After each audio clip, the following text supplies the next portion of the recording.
En su nacimiento y primeros años. Fue el suyo, el nacimiento auspicioso, acontecido la noche inolvidable en que el Bab puso de manifiesto el carácter trascendental de su misión, a su primer discípulo, Molla Hossain. Fue él quien, siendo tan solo un niño, sentado en el regazo de Taijiri, constató el significado estremecedor del emocionante reto que aquella heroína indomable lanzara a su condiscípulo, el erudito y muy afamado Vaid.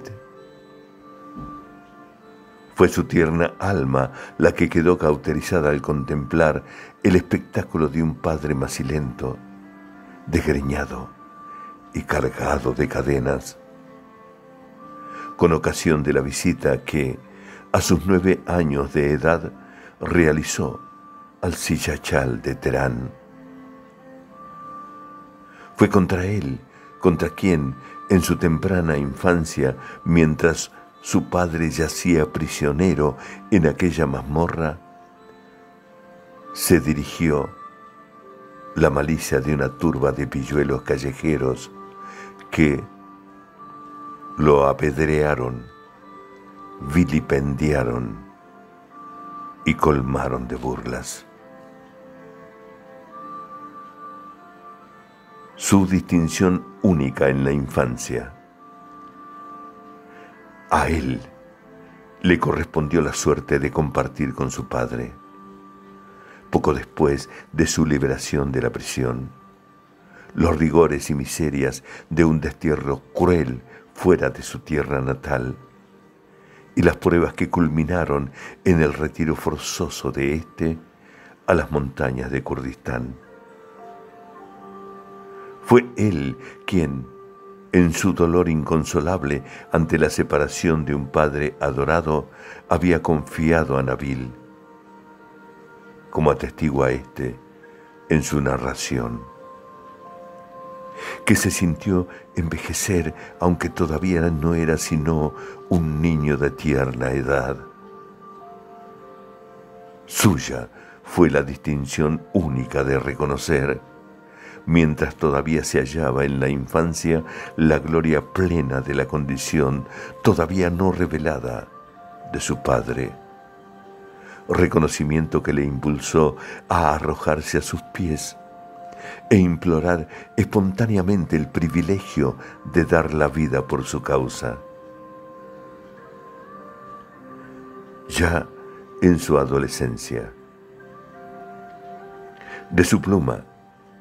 mientras era todavía un adolescente en Bagdad, surgió aquel comentario soberbio en torno a una tradición muhammadiana bien conocida, escrito a instancia de Bahá'u'lláh, en respuesta a la petición realizada por Ali Shaukat Pasha,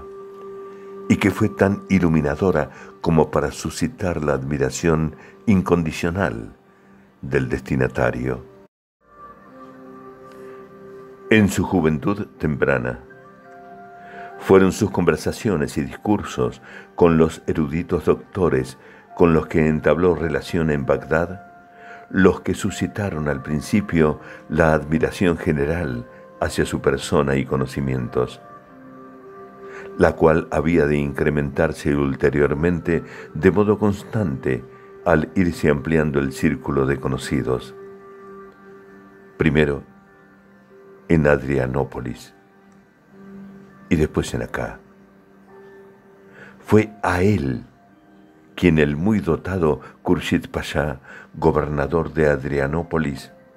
se sintió movido a rendir encendido y público homenaje cuando, en presencia de cierto número de sacerdotes distinguidos de la ciudad, su joven invitado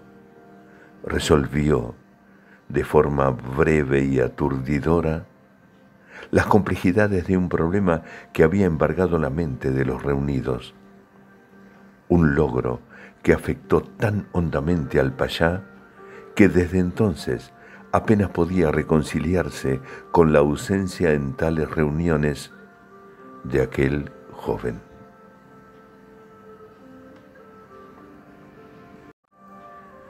su lugar en la causa junto a Bahá'u'lláh. Sobre él, conforme el horizonte e influencia de su misión se extendían, depositó Bahá'u'lláh un grado cada vez mayor de confianza, destinándolo en ocasiones numerosas como su diputado, facultándole para postular su causa ante el público,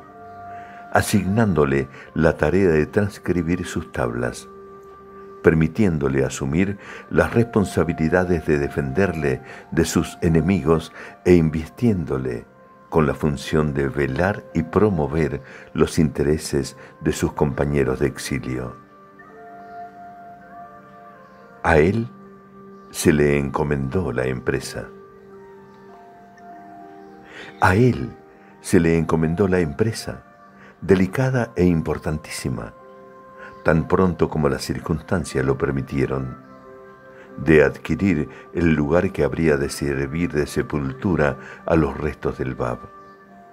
de garantizar el traslado seguro de sus restos a Tierra Santa y de erigir para él un sepulcro digno en el Monte Carmelo. Fue él quien ayudó de forma decisiva a arbitrar los medios necesarios para la liberación de Bahá'u'lláh de su confinamiento de 9 años dentro de los muros de la ciudad de Acá y permitirle disfrutar, en el ocaso de su vida, de una porción de la paz y seguridad de la que durante tanto tiempo había sido privado. Sus esfuerzos incansables. Merced a sus esfuerzos incansables, el ilustre Badí celebró sus entrevistas memorables con Bahá'u'lláh. La hostilidad evidenciada por varios gobernadores de Acá hacia la comunidad de exiliados se transmutó en estima y admiración. Se efectuó la compra de las propiedades lindantes con el mar de Galilea y el río Jordán, y se transmitió a la posteridad la más certera y valiosa presentación de la historia temprana de la fe y sus principios. Gracias a la recepción extraordinariamente acogedora que se le dispensó durante su visita a Beirut, a sus contactos con Midhat Pasha, antiguo gran visir de Turquía, a su amistad con Aziz Pasha, a quien había conocido previamente en Adrianópolis y quien con posterioridad había sido promovido al rango de valí, y mediante su asociación constante con funcionarios, notables y eclesiásticos destacados, quienes en número creciente procuraban su presencia durante los años finales del ministerio de su padre, logró elevar el prestigio de la causa que había abanderado hasta un nivel nunca antes conocido. El maestro. Solo a él se le dio el privilegio de ser llamado el maestro, honor del que su padre había excluido estrictamente a todos los demás hijos. Sobre él decidió conferir aquel padre amoroso e infalible el título singular de Shuyurá, el misterio de Dios. Designación tan apropiada para quien, aunque esencialmente humano y poseedor de una condición radical y fundamentalmente diferente de la ocupada por Bahá'u'lláh y su precursor, podía reclamar ser el ejemplo perfecto de su fe, estar dotado de conocimiento sobrehumano y ser visto como el espejo impecable que refleja su luz. A él se refirió ese mismo padre, hallándose en Adrianópolis, en la Suriji Guns, tabla de la rama, como su ser sagrado y glorioso, esta rama de santidad, como el miembro de la ley de Dios, como su favor más grande, para con los hombres, como su merced más perfecta, concedida sobre estos, como aquel a través de quien todo hueso que se descompone se reaviva, declarando que aquel que se dirige hacia él se ha dirigido a Dios, y que quienes se privan de la sombra de la rama se pierden en los yermos del error.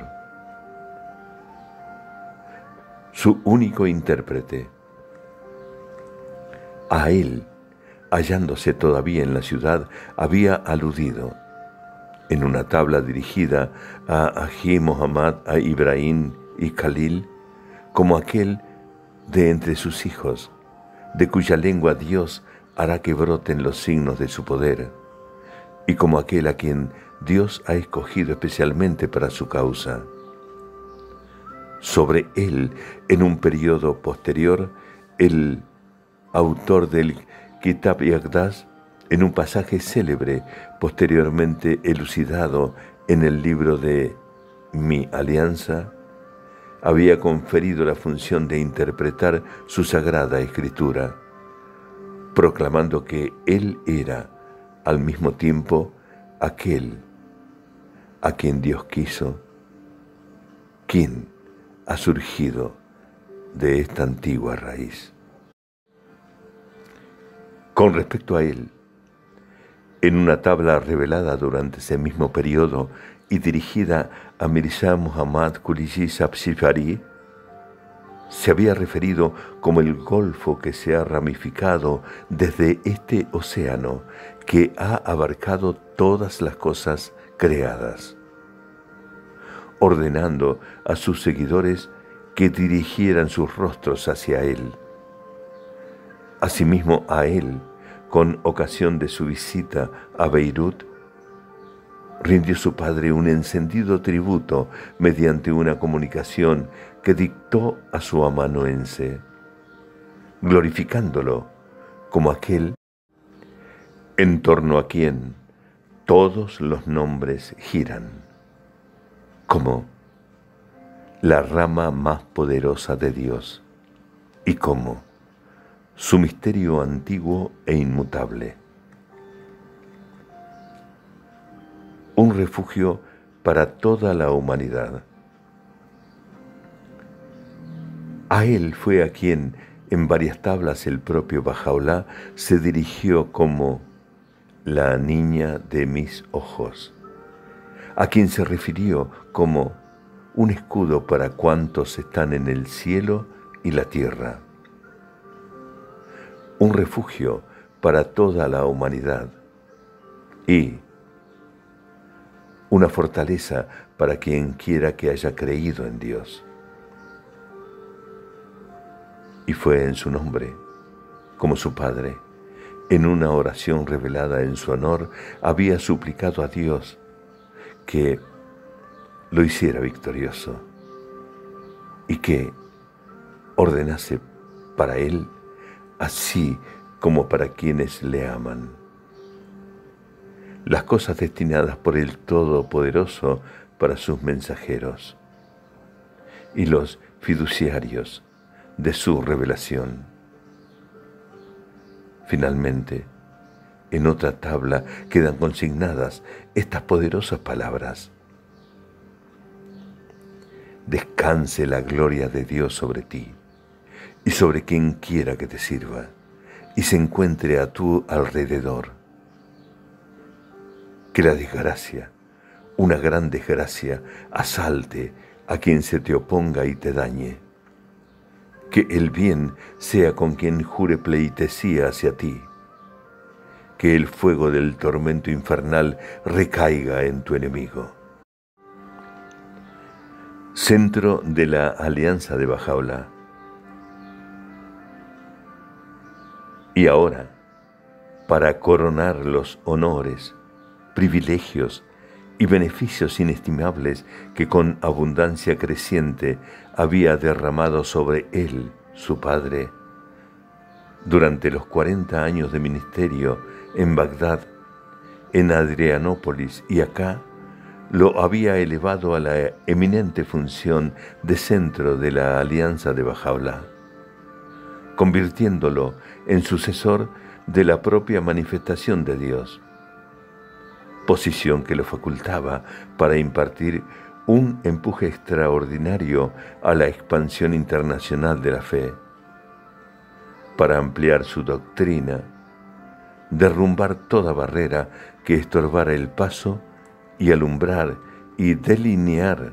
los rasgos del orden administrativo, hijo de la alianza y precursor